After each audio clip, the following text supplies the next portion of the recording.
Hello दोस्तों, कैसे हैं आप सब। आई होप आप सब बहुत स्टडी कर रहे होंगे, अच्छी खासी स्टडी कर रहे होंगे और बहुत सारा इम्प्रूवमेंट और ग्रोथ कर रहे होंगे हर। तो आज हम देखेंगे करंट अफेयर्स 19 जून का।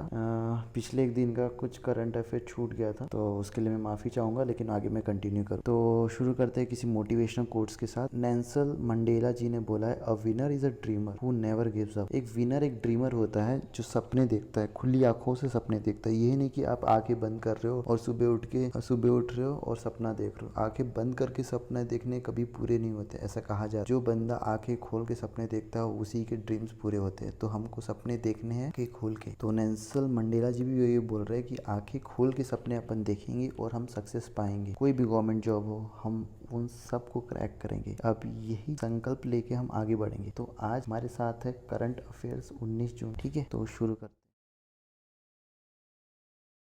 स्टार्ट करते करंट अफेयर्स नेशनल अफेयर्स से। नेशनल अफेयर्स में क्या दिया है, formal jobs in India increase by 28.6% to 78.58 lakh in 2019-20। मतलब इंडिया का जो फॉर्मल जॉब इंक्रीज हुआ 28.6, ये कौन बोल रहा है, ईपीएफओ बोल रहा है, और ये है 78.56 लैक्स में। तो ऐसा एक क्वेश्चन आपका बन सकता है कि 28 कितने percent jobs, formal jobs India में ग्रोथ हुई एज पर ईपीएफओ। तो 28.6 ये क्वेश्चन हो सकता है करंट अफेयर्स में।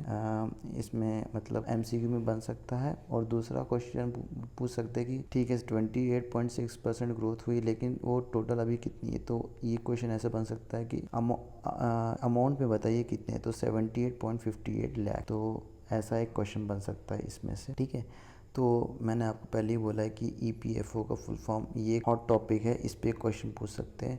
मीन्स ईपीएफओ का फुल फॉर्म क्या है, उसका हेडक्वार्टर क्या है, और सेंट्रल प्रोविडेंट फंड कमिश्नर उसका कौन है। तो ईपीएफओ मतलब एम्प्लॉय। ठीक है, इसको याद करने के लिए मैं एम्प्लॉयज़ को एक कीवर्ड लूँगा। दूसरा हेडक्वार्टर न्यू दिल्ली है। तो जिन लोगों ने मेरा पिछला वीडियो देखा होगा उसमें मैं दिल्ली को डिनोट करता हूँ दिल से, मतलब मैं दिल्ली की जगह उसको दिल बोलूँगा। और सेंट्रल प्रोविडेंट फंड कमिश्नर कौन है, सुनील बर्तवाल। तो अगर आपका एक दोस्त होगा सुनील नाम का, तो आप उससे कनेक्ट कर लीजिए। सुनील जो कि एम्प्लॉय गवर्नमेंट एम्प्लॉय है, वो दिल सुनील जो कि गवर्नमेंट एम्प्लॉय है वो दिल से काम करता है। ये ऐसे करके आप कनेक्शन करके बना सकते हैं। तो आपका इसमें दिल से दिल्ली हो गए, वो याद हो गया।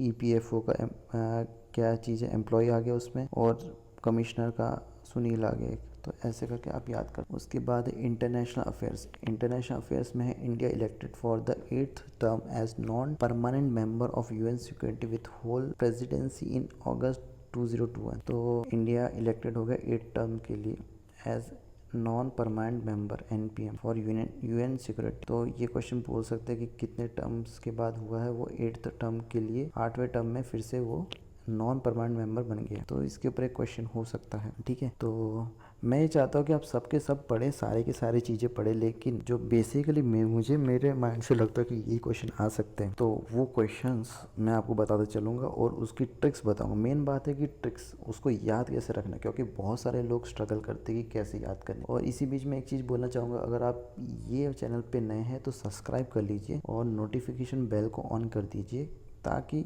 आपको रेगुलर अपडेट्स इस वीडियो के ऊपर मिलते रहें। कोई भी मैं नया वीडियो लॉन्च करूँगा तो आपको मिलता रहे। ठीक है, तो हम कंटिन्यू करते हैं। इंडिया 8th टर्म के लिए फिर से 8वीं बार और ये हो चुका है, सिलेक्टेड हो चुका है एनपीएम के लिए। ठीक है, अब ये क्वेश्चन आ सकता है United nation security council UNSC के तहत। अब इसके ऊपर क्वेश्चन हो सकता है, इसके ऊपर क्वेश्चन कैसा हो सकता है, इसका हेडक्वार्टर क्या है, इसका प्रेसिडेंसी किधर है। ठीक है, तो यूएनएससी का हेडक्वार्टर है न्यूयॉर्क। ठीक है, और प्रेसिडेंसी की ज़रूरत नहीं है। इसका एक क्वेश्चन हो सकता है, इसका प्रेसिडेंट या फिर जनरल सेक्रेटरी वगैरह कौन है वो आप गूगल कर लीजिए। मैं स्पेशली एक चीज़ बताना चाहता हूँ, यूएनएससी को याद करने का एक तरीका है। यूएनएससी तो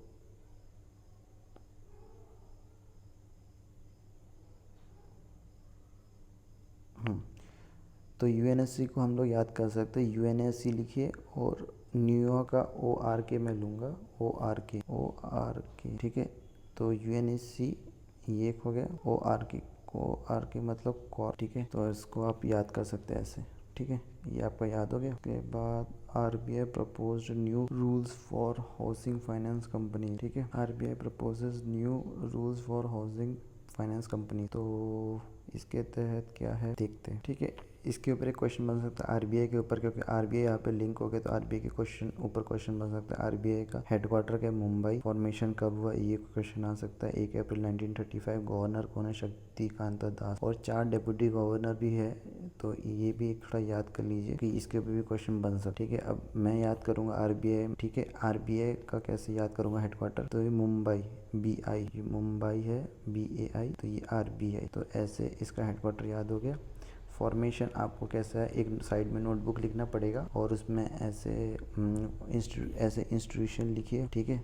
और आगे डेट ऑफ फॉर्मेशन ऐसे लिखिए। तो यहाँ पे आरबीआई लिखिए और यहाँ पे लिखिए 1 अप्रैल 1930। तो ऐसे करके अलग से नोटबुक बना के उसमें लिख लीजिए। तो ये आपको बार बार रिवाइज करना है, 3-4 बार कंटिन्यूस डे में रिवाइज करना है। बाकी बाद में एग्जाम के 2-3 दिन पहले याद करना, तो ये याद हो जाएगा, ठीक है। गवर्नर कौन है? शक्तिकांत दास, ठीक है। तो मैं याद रखूँगा शक्ति के जो बहुत सारे पैसे, शक्ति कपूर के जो बहुत सारे पैसे वो आरबीआई में पड़े डायरेक्ट। उसने कोई बैंक में खाता नहीं खोला, वो डायरेक्ट आरबीआई के पास उसने, ठीक है। डेप्यूटी गवर्नर्स कौन कौन है वो एक बार आप गूगल कर लीजिए और उसमें से आप उनका लिस्ट निकाल के आप अब इस बार खुद ट्राई कीजिए कि मैं खुद से ट्रिक बना पा रहा हूँ कि नहीं। जब तक आप खुद से बनाना स्टार्ट नहीं करेंगे ट्रिक्स वगैरह, तब तक आप इसमें सक्सेस नहीं होंगे, ठीक है। SEBI amends SEBI regulation 2011 to enhance the promoters. तो इसके ऊपर एक क्वेश्चन है आएगा कि सेबी, ठीक है, सेबी का इस्टेब्लिशमेंट कैसे हुआ, इसको भी साइड में लिख लीजिए और उसको याद करें। हाँ, ये एक दूसरा एक चीज़ है कि आपको याद करने का है अभी चेयरमैन वगैरह, तो इसको भी साइड में एक नोटबुक बनाइए। ऐसे यहाँ पे चेयरमैन लिखिए और यहाँ पे कंपनी लिखिए, कंपनी में लिखिए सेबी और चेयरमैन क्या नाम है? अजय, ठीक है, अजय त्यागी। तो अगर आपका दोस्त होगा वो सेबी, तो ऐसा लिख सकते हैं कि अजय ने सेबी को मैं लिखूँगा सभी। और सेबी क्या काम करती है? ट्रेड एक्सचेंज, मतलब NSE वगैरह, ट्रेडिंग वगैरह से रिलेशन में मैं डाल दूँगा। तो अजय ने सभी अपना पैसा, जमा पूंजी के सारे पैसे वो ट्रेडिंग में डाल दिए। ऐसे करके ये याद हो गया आपको। और हेडक्वार्टर मुंबई, और साथ ही उसने ये सेबी BI है, BI मुंबई, तो ऐसे करके याद कर सकते हैं, ठीक है। नेक्स्ट है ICICI होम फाइनेंस लॉन्चेस सरल अफोर्डेबल हाउसिंग लोन स्कीम। इसके ऊपर क्वेश्चन ऐसा बन सकता है कि सरल जो है वो कौन से बैंक ने लॉन्च किया है, तो उसमें ICICI जो ऑप्शन रहेगा उसको अच्छा, ऐसे भी एक क्वेश्चन आ सकता है कि वुमेन, लोअर और मिडिल इनकम वालों के लिए वो बनाया गया है जिनकी इनकम 6 लाख के अंदर अप टू 6 लाख उनके लिए, ठीक है। तो ICICI का हाउसिंग फाइनेंस का हेडक्वार्टर कौन सा है? मुंबई है, इसमें आई है लास्ट में, मुंबई में भी लास्ट में आई है, तो ऐसे करके लिंक कर लो, ये याद हो गया। चेयरमैन है अनूप बाग जी, तो CHI ऐसे करके लिंक कर लो, ये हो गया आपका याद, ठीक है। MD एंड CEO कौन है ICICI का? MD एंड CEO तो वह अनिरुद्ध, ठीक है। कोई आपका फ्रेंड होगा अनिरुद्ध, वो ICICI में काम करता है, ऐसे डाल दीजिए, ठीक है। नेक्स्ट है कर्नाटका बैंक ने लॉन्च किया health insurance policy to cover कोविड-19 universal Sompo general insurance company के साथ, ठीक है। तो कर्नाटका बैंक, तो ऐसा क्वेश्चन बन सकता है कि कोविड-19 के लिए यूनिवर्सल सोमपो जनरल इंश्योरेंस ने कौन से बैंक के साथ टाइप किया? तो कर्नाटका बैंक।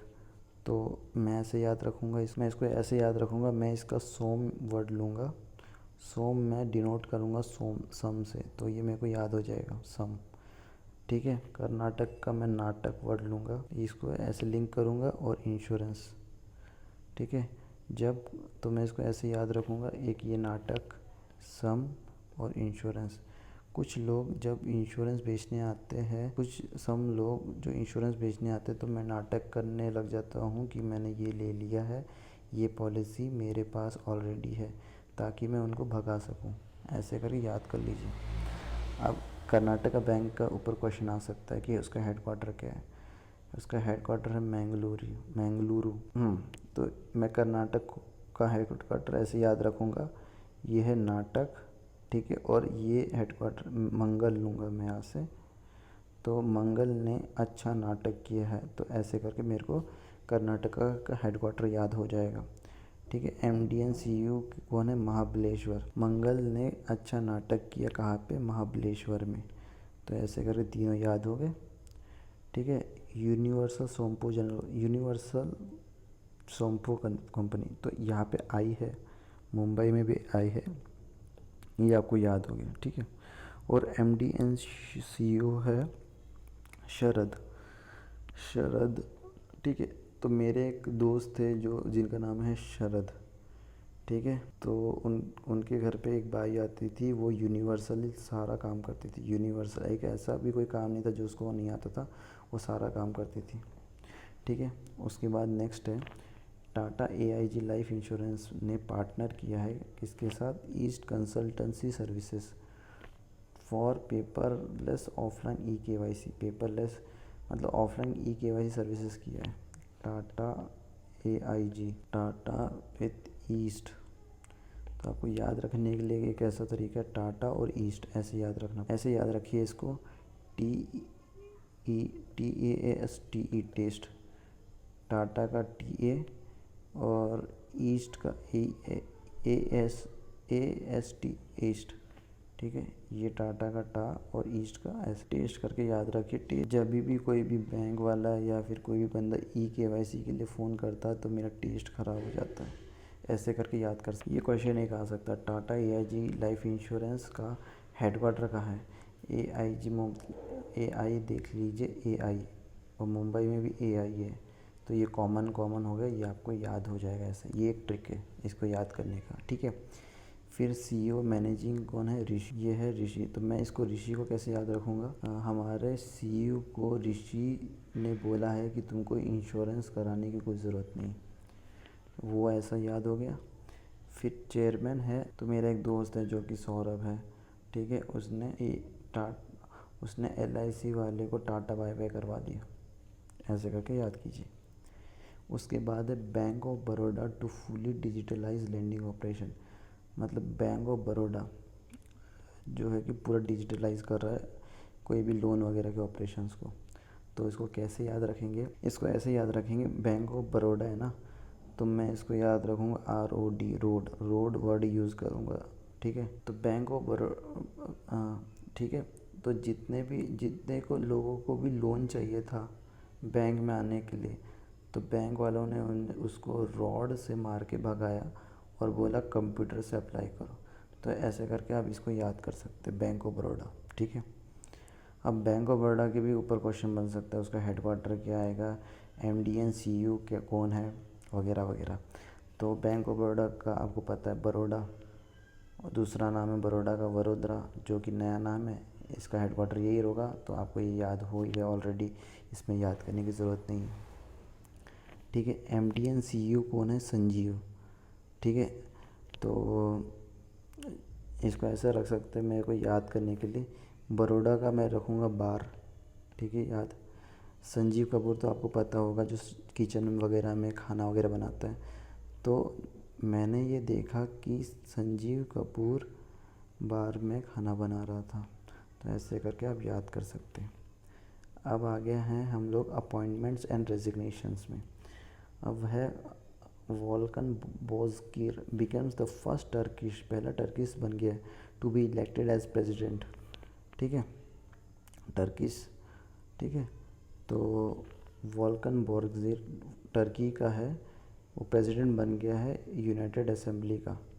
तो इसको कैसे याद रखेंगे? इसको याद रखने का ऐसा तरीका है, टर्की को मैं रखूँगा टर्की आपको पता है मुर्गी जैसा एक प्राणी रहता है, ठीक है। और मैं वॉल्कन बोजगिर में से बोझ याद रखूँगा, ठीक है। तो टर्की के बोझ में असेंबली में एक आदमी की मौत हो गई, ऐसे। या फिर ऐसे भी याद रख सकते हैं कि असेंबली में एक आदमी के ऊपर टर्की गिरी और उसके बोझ से मर गया, ऐसे करके आप याद कर सकते हैं, ठीक है। और UN जनरल असेंबली, अच्छा, इसके ऊपर क्वेश्चन बनेगा, इसके ऊपर क्या हेडक्वार्टर क्या है। अब इसको याद रखने का हेडक्वार्टर्स, यूएन जनरल असेंबली का हेडक्वार्टर कैसे याद रखेंगे, UNGA, पहले इसका शॉर्ट फॉर्म लिख लेने का और फिर हेडक्वार्टर्स। अब गर्क करके याद रख सकते हैं, UNA गर्क, तो न्यूयॉर्क आपको याद हो जाएगा। इसको बार बार रिवाइज करेंगे तो आपको तुरंत याद हो जाएगा और बहुत दिनों तक रहेगा। ठीक है, अब नीचे चलते हैं। Kubatbek Boronov appointed as Kyrgyz prime minister. तो आप इसको ऐसे याद रख सकते हैं, मैंने आपको पिछली अगर वीडियो देखी होगी तो मैं कैरेक स्थान नहीं बोलता, इसको मैं बोलता हूँ क्यारे। ठीक है, इससे मेरे को याद रहता है।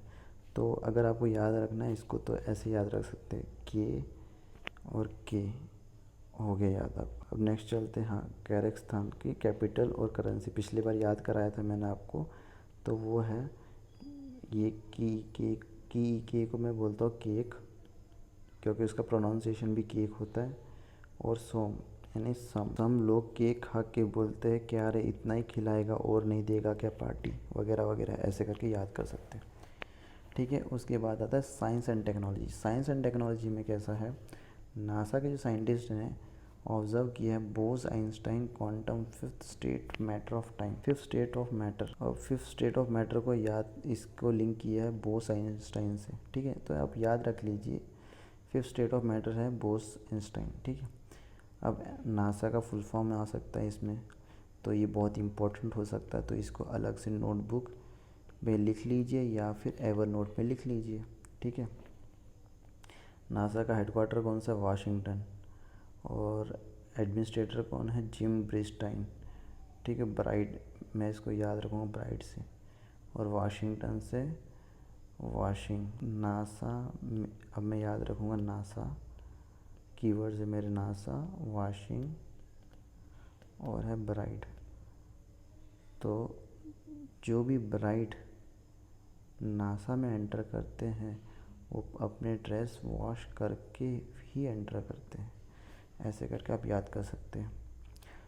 हाँ, ये आपको कॉमेडी लग रहा होगा, फ़नी लग रहा होगा, बहुत सारी जो चीज़ें मैं आपको बता रहा हूँ फ़नी लग रहा होगा, मज़ा आ रहा होगा, लेकिन यही तरीका है जिससे आप, अगर आपने चीज़ों को फ़नी नहीं बनाया तो आप बहुत लंबे समय तक उसको याद नहीं रख सकते, ज़्यादा देर तक उसको रिटेन नहीं कर सकते, इसलिए आपको बहुत देर तक उसको याद रखना पड़ेगा। ठीक है, अब उसके बाद formal Lok Sabha MP and banker Madhav Rao Patil passes away. ठीक है, तो कौन, किनकी डेथ हुई, माधव राव पाटिल। तो पाटिल जो बंदा होगा, उस आपका कोई दोस्त होगा पाटिल, वो बैंक में काम करता था, और सभा एक याद रख लीजिए, MP भी है, याद रख लीजिए। ठीक है, पाटिल जो आपका दोस्त था बैंक में काम करता था, बाद में लोगों की सभा लेने लग गया और बाद में उसकी डेथ हो गई, ऐसे करके याद कर सकते हैं। फिर उसके बाद है books and author. Penguin Hamish Hamilton release a burning the debut novel. ठीक है, पेंगुइन हैमिश हैमिल्टन ने एक बुक रिलीज़ की है बर्निंग नाम से, तो आप इसको याद कर सकते हैं बर्निंग। तो इसको ऐसे याद करने का है, अगर हाँ कुछ भी चीज़ अगर बर्न हो रही होगी, जल रही होगी, तो उसके ऊपर मिल्टन का पानी डाल के आप उसको बुझा सकते हैं। ठीक है, उसके बाद नेक्स्ट चलते हैं इम्पोर्टेंट डेज। वही सेम प्रोसीजर है कि आप साइड में नोटबुक बनाइए और यहाँ पे डेट लिखिए। ठीक है, और यहाँ पे उसका इवेंट लिखिए। सस्टेनेबल गैस्ट्रोनॉमी कब हुआ है, 18 जून को हुआ है। हाँ, अब यूनेस्को, अब इसको याद करने का तरीका ऐसा है, तो यूनेस्को को अगर उसका हेडक्वार्टर आपको याद नहीं होता तो ऐसे याद करने का तरीका है यूनेस्को और आगे लिख दीजिए P। ठीक है, कॉप तो याद होगा, COP पुलिस, और P फॉर पेरिस, और पेरिस क्या है, फ्रांस में, आपको भी पता ही होगा। और फिर इसको मैं डायरेक्टर जनरल को ऐसे लिखूँगा ऑड्रे। ठीक है, ऑड्रे है और एझोले, तो फिर मैं इसको झूले वर्ड जैसा साउंड कर रहा तो मैं झूले वर्ड ले लूँगा, तो कॉप झूले में झूलते हैं। बस आपको डायरेक्टर जनरल भी याद हो गया, हेडक्वार्टर भी याद हो गया, यूनेस्को भी याद हो गया। अब है FOA, तो FOA का है तो मैं इसको याद रखूँगा FAO, आगे रख दूँगा R फॉर, तो फॉर मतलब ये R मतलब रोम, रोम का है इटली में। ठीक है, और वहाँ पे कौन रहता है, डॉन रहता है। ठीक है, ये आपको याद हो गया। एस्टिन प्राइड डे 18 जून को है। ठीक है, इसको भी आप साइड में नोटबुक में लिख लीजिए या फिर एवर नोट में लिख लीजिए और याद कर लीजिए। हाँ, इसकी रिवीजन 2-3 बार करते रहिए। ठीक है, अब इसके बाद नेक्स्ट चलते हैं। और उसके बाद आता है WHO, world health assembly. WHO का मतलब है। ठीक है, तो उसका डायरेक्शन जनरल कौन है, टेड्रोस। टेड आपको मालूम होगा, टेड या टेडी कर लीजिए। वो अपनी हेल्थ अच्छे से नहीं रख पाते वगैरह वगैरह। अब हाँ, अब इसका headquarter WHO, world health organisation का हेडक्वार्टर्स क्या है, आप इसको ऐसे याद रख सकते हैं, WHO, ये GEN, होजेन करके याद रखिए तो याद हो जाएगा। जैन मतलब जेनेवा का जैन, और WHO मतलब वर्ल्ड हेल्थ ऑर्गेनाइजेशन। ठीक है, अब स्टेट न्यूज़ में आ जाते हैं। स्टेट न्यूज़ है, तेलंगाना गवर्नमेंट ने इशू किया ordinance to defer payment of employees. ये गलत बात लग रही मुझे। ठीक है, तेलंगाना का कैपिटल कौन है, हैदराबाद। चीफ मिनिस्टर KCR है। स्टेट का फ्लावर क्या है, सेना। तेलंगाना का तेल याद रख, सेना लोग फूल से तेल निकाल लेते हैं। और मैंग फ्रूट है मैंग। कर्नाटका ने ऑब्जर्व किया मार्क्स डे 18 जून को, मतलब इन्होंने मार्क्स डे बना लिया है। तो नाटक, तो इसको याद रखने के लिए ऐसे कर सकते हैं कि लोग, इंडिया में लोग मास्क पहनने का नाटक करते रहते हैं। तो 18 जून को मार्क्स डे है। मैं इसकी एक वीडियो अलग से लाऊंगा जिसमें आप नंबर्स को कैसे याद रख सकते हैं लंबे समय तक। ये वीडियो आपको मैं इन फ्यूचर लेके आऊँगा। कर्नाटका का आपको कैपिटल मालूम है, बेंगलुरु। इसको ऐसे याद रख सकते हैं, नाटक करने के लिए हमको बेंगल्स की ज़रूरत पड़ती है। गवर्नर है वजूभाई रुदाभाई, तो भाई लोग है नाटक करते हैं, उनको बेंगल्स की ज़रूरत होती है। CM कौन है, येदियुरप्पा। ED ऐसे याद रख सकते हैं, अगर मराठी से हो आप तो ऐसे याद रख सकते हो, ED भाई नाटक के लिए बेंगल का इस्तेमाल कर रहे। उसके बाद आता है agri department of JNK change is name to agriculture production and farm. Agri department of JNK change is name to agriculture production farm. ठीक है, उसने नाम चेंज कर लिया। ठीक है, तो JNK का LG कौन है, मुर्मू। मतलब अब जब से 370 हटा है तो वहाँ के लोग मुरझा गए हैं, तो मुर्मू याद रखिए, ऐसा कुछ। सुब्रमण्यम। ठीक है, मैनी, इसका वर्ड याद रखिए, मैनी करके। बहुत सारे चीफ सेक्रेटरी आते हैं जाते हैं JNK में। ठीक है, तो ये थी आज की ये वीडियो 19 तारीख की। ठीक है, अगर आपके कुछ भी डाउट्स है आप कमेंट सेक्शन में डालिए, मैं उसको सॉल्व करने की कोशिश करूँगा। और मैं अलग से उसमें ट्रिक्स भी बनाऊँगा, स्पेशली स्टार्टिंग में हमारे लिए करंट अफेयर्स के ऊपर ही मेरे को अगर आप क्वेश्चन पूछ सकते हैं तो मैं अच्छा रहेगा, बहुत ही अच्छा रहेगा। मैं उसका रिप्लाई बहुत ही जल्दी दूंगा। और साथ ही अगर आपको वीडियो पसंद आई तो जाने से पहले लाइक कर दीजिए। अगर आपको ये लगता है कि आपके फ्रेंड्स के लिए भी बहुत अच्छी चीज़ है तो आपके फ्रेंड्स के साथ भी शेयर कर दीजिए। ठीक है, और चैनल में बने रहिए, आगे बहुत बेहतरीन वीडियोस लाऊंगा जिसमें ट्रिक्स होंगी, जिससे कि आपको जो भी स्टार्टिंग में स्ट्रगलिंग हो रही है, जो मैंने स्ट्रगल किया वो आप स्ट्रगल ना करें और आपके हर गवर्नमेंट एग्ज़ाम्स क्लियर हो। मैं यही चाहता हूँ, दुआ करता हूँ। तो thanking you, I am signing off now. Bye, मिलते हैं नेक्स्ट।